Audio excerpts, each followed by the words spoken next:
Shalom, Israel, first and foremost. I want to give all honor, glory, and praises to YAHAWAH, YAHAWASHI, double honors to the elders and apostles of Great Millstone. Shalom to my Akim and AHPARYAM who are working and waiting and living in this bounce activity. And Brother Kawakab coming at you with another lesson. And today, I want to, make a lesson on this movie I saw. It's an very old movie back in 2007 called The Mist. Alright, I highly recommend you watching it. If you have not seen it and you plan on going to see it, don't watch this video because I'm going to talk about spoilers. Go watch it yourself and whatnot. If you don't care about spoilers, then watch this video anyway. So, basically, in the movie The Mist, okay,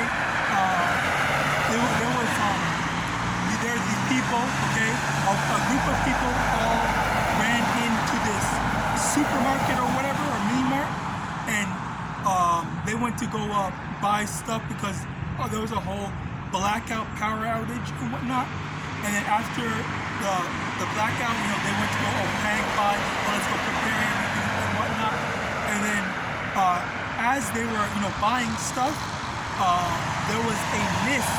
There was a mist that was starting to come to the thing. And then there was a guy that was panicking and saying, "Oh guys, get away from this, blah blah blah," and he was bleeding and whatnot. And they closed the thing, and out of fear and whatnot. So the setup was, this mist is dangerous, and the thing, and there's danger, and everyone's in this supermarket. There's a lot of people. So skipping a lot of things, I don't want to make this video too long about the movie, but to skip to some more important details, there was a bunch of people before the severity of the mist, or the mist monsters came and started attacking people. People were at first, they're like, oh, they're all just being paranoid, they're all delusional and all this stuff like that. They're basically, making a mockery of, the actual severity of the situation. Okay, so with that, there was this one lady, Christian, whatever, I think she was a Christian. She was saying, "Oh, this is God's retribution. You guys were being wicked, blah blah, X, Y, and Z." And then because of that, everyone at first they were basically condemning her, saying, "Oh, you're just crazy. Shut up, blah blah. Don't stop talking." No, okay. And then obviously, she was shunned and I guess disrespected in that case. So they're trying to paint her out to be us, basically, or people like me, the brothers that are out here preaching repentance, preaching the word, prophesying of what's to come to Babylon. All right, that's what she was basically supposed to represent. Okay, and they made her seem so crazy, delusional, and there's no real ground and foundation or validity to the things that she's saying. Okay, so they're trying to make her seem crazy. Now, with that, again, like I was saying, she's supposed to represent people like me / the brothers who are preaching the gospel. With that, in the actuality of it, what happened in the movie that actually kind of proved her, validated her a bit, was when the bugs or the monsters or whatever had entered into the store and it was killing a whole bunch of people. It didn't kill a bunch of people, it killed 2 people, okay? And then when one of the bugs got on her, it just ignored it, it just went past her. So that's basically what they were trying to do. They were trying to take the plagues of Egypt and say, okay, well, it looks like the plagues avoided her, conveniently. That's what it was trying to get at. It's just a convenience that she got spared at that point in time. But because down the line, again, spoilers, down the line she does die. She does die in the movie. But at that point in time, she was not killed or harmed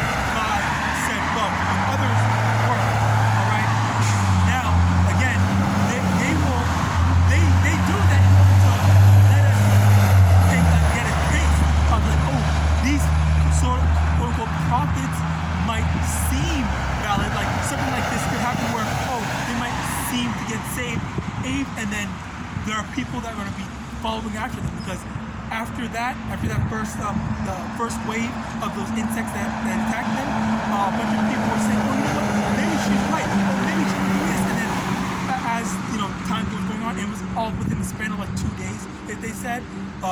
As that was going on, what was it? More and more people were starting to believe her, and it eventually became almost everyone in the store except for the main group of, I think, like 7, I want to say 7, 8 people didn't just want to leave, and then, oh my God, perfect example, Slacker.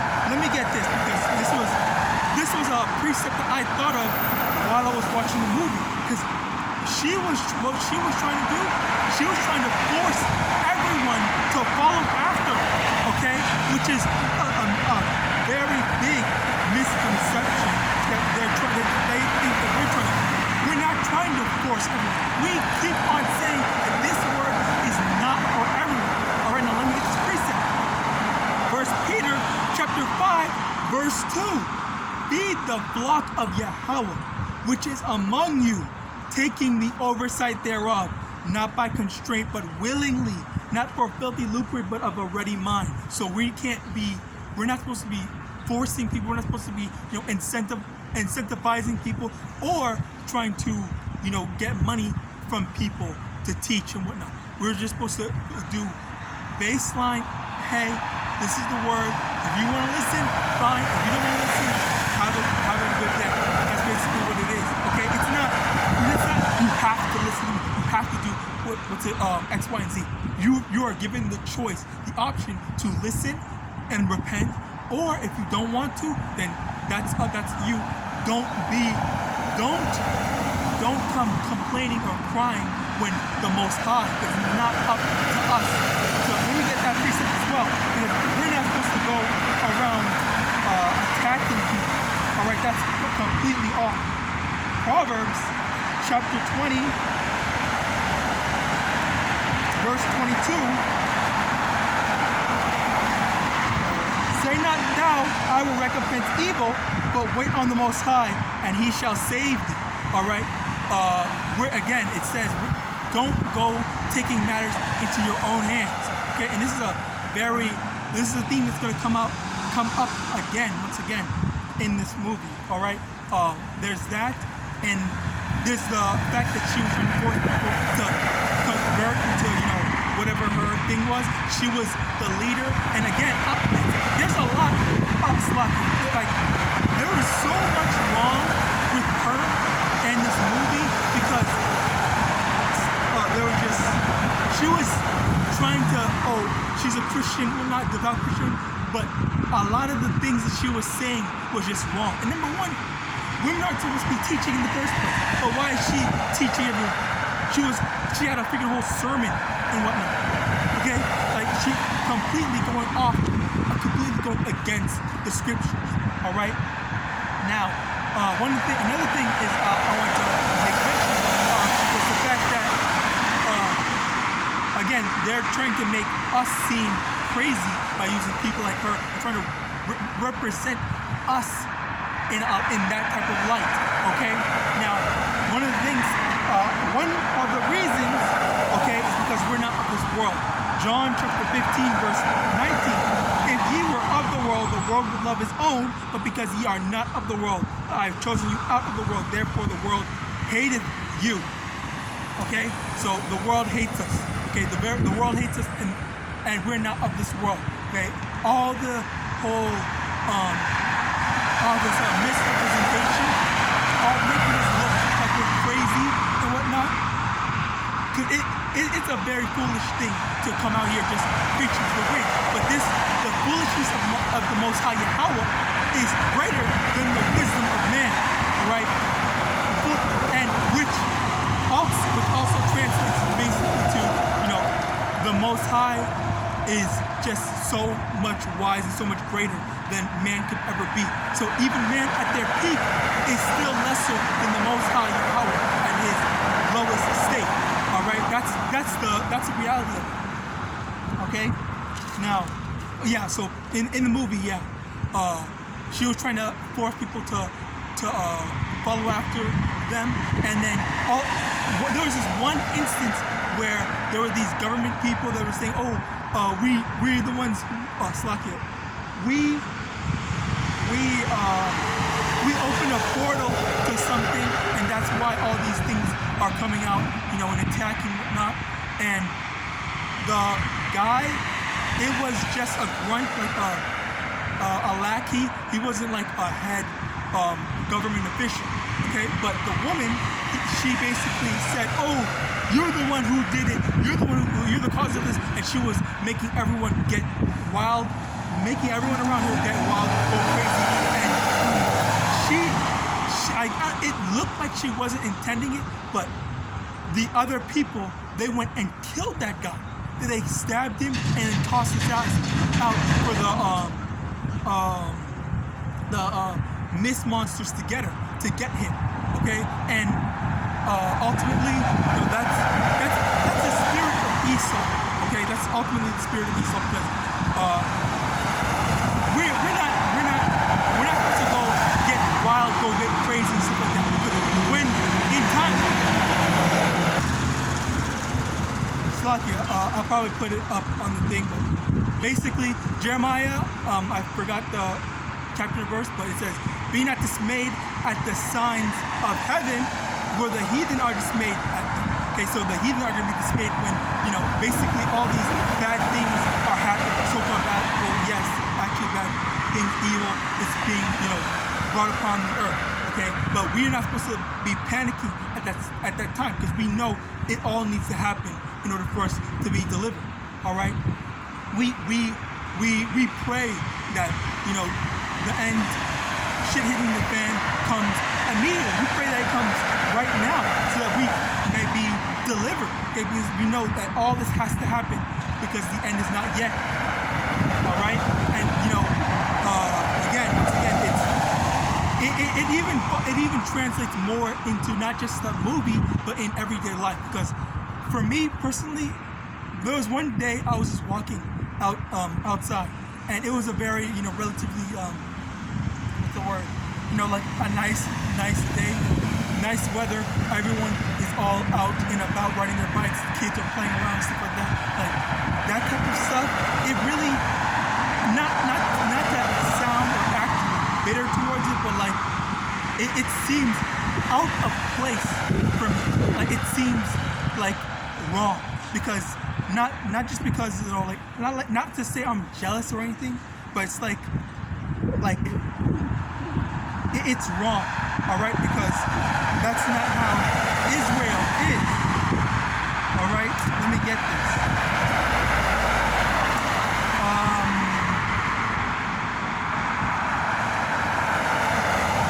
Ecclesiastes chapter 10, verse 7. I have seen servants upon horses and princes walking as servants upon the earth. Okay, so basically, through the Spirit, you can recognize when things just don't seem right. So if you go out, if say it's a nice weather, nice day, there's no clouds in the sky and whatnot, just, you know, everyone is out and about, just enjoying themselves, enjoying life and whatnot. Like you could take a look at that and you could see, you know, like you should see that, you know, this isn't right, this feels wrong. And the reason why I say that is because only the Babylonians are happy. Okay, and I use Babylonian as a term, like anyone who's a part of Babylon or with the Babylonian doctrine, all right, or mind state. Okay, not because we are all Babylonians because we live in Babylon, but not Babylonian, but Babylonians in the mind state type of sense. So that could be Israel, 2/3 Israel, Edomites, whatever. Alright?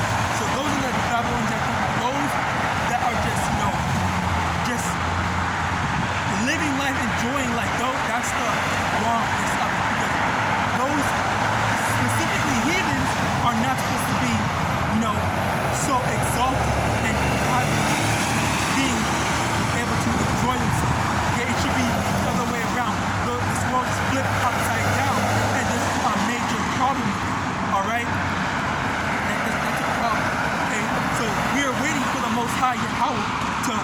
things right side up. Okay, one of the things I love to go back to is, you know, in the anime Bleach, one character called Shinji Hirako, he uses his special power is to invert the world, and it makes the person there, him, look like the world is upside down, or the person he's attacking or targeting, they're right side up. He's right, the person is right side up, and everyone else is upside down. All right,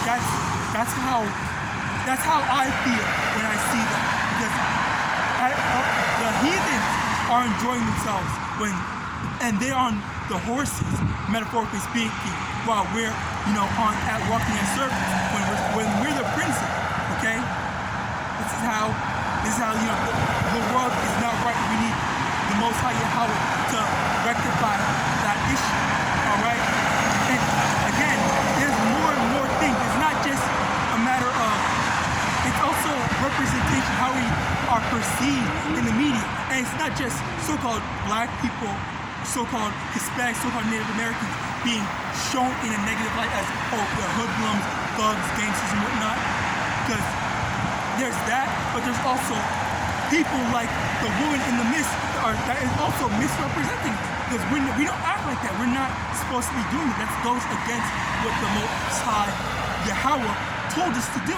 All right, we're supposed to go to those who are willing, okay, feed the flock willingly, let them come willingly. All right, because we're not supposed to be forced or forcing. The Most High isn't forcing. Whoever is supposed to, that's a miracle though, because whoever's supposed to receive this word, the Most High is going to bring them to the prophets to receive the understanding. All right, it's not a matter of, oh, we need to go search out, we need a gimmick, we need a thing. Okay, and there was different camps that did that. I believe it was IUIC that went to a church, maybe ISUPK. I don't want to bear false witness, but I heard, you know, there are some camps that were going around to apartment complexes to, like, you know, knocking on door to door. Okay, that's what Jehovah's Witnesses do, and it may seem like a very friendly thing, but ultimately, a lot of people, they're just like, okay, I'm gonna open my door. You know, I'm sick and tired of this type of stuff. Like, you have there's a lot of stuff to it. All right, but yeah, if we were of this world, you know, the world would be accepting and be loving of us, but because we're not, you know, that's why they're trying to make us look at ultimately. Slovakia, just a quick addition. I'm gonna bring out Wisdom of Solomon, chapter 1, verse. Well, no, before that, I just want to make a quick mention while I was still here. In the movie The Mist, at the very end, again, spoiler alert, you know, one thing that happened was the guy at the end of it with his small group, they finally managed to leave, and they were saying, okay, well, our car ran out of gas, our car isn't able to take us anymore, you know, what are we gonna do? And then they had a gun with them, and then they were basically going to, you know, shoot themselves to kill themselves. Okay, and then there was 5 of them, and they only had 4 bullets left. So the guy, the leader or whatever, he killed everyone else, and then he was alive. So he tried to bang himself on the head with the gun in order to kill himself, and then basically he was unable to do it. So then he got out the car, and he started screaming for the monsters, the mist monsters, to kill him. And basically they did it. What happened was the military came, all right, at that point in time, and they were like, and he basically was humiliated because he killed his son, he killed the people that he was with, and he's the only one that survived. He lived that, and it was a very funny thing because, you know, Jake,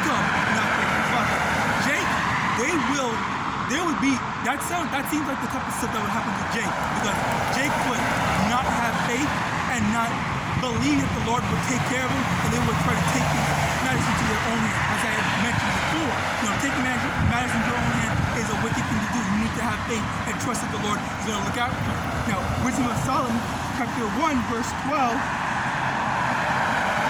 Seek not death in the error of your life, and pull not upon yourselves destruction with the works of your hand. For Yahweh made not death, neither hath he pleasure in the destruction of the living. Okay? So he didn't make, the Most High didn't make death, and he doesn't seek pleasure in death and destruction. Alright? So he didn't make it. He doesn't make it. That movie is an example for Jake. And that's not necessarily an example for him to learn next time. It's specifically for Jake. In the event that you're in a bad spot, don't think, oh, you know what? Honestly, I want to kill myself. Like, no, that's not the case. Especially in Jacob's trouble, or when Jacob's trouble pops up, you can't just say, okay, you know what? I'm just gonna kill myself. You have to have faith and fight through, all the way through any trial and tribulation that you have to go through, and have faith that the Lord is gonna take care of you all the way through. All right, but with that, I hope this is edifying. I want to give all honor, glory, and praises to Yahawah, Hashem, Yahawashi, Hashem, Yahawadah, double honors to the elders and apostles of Great Millstone. And with that, I want to say shalom.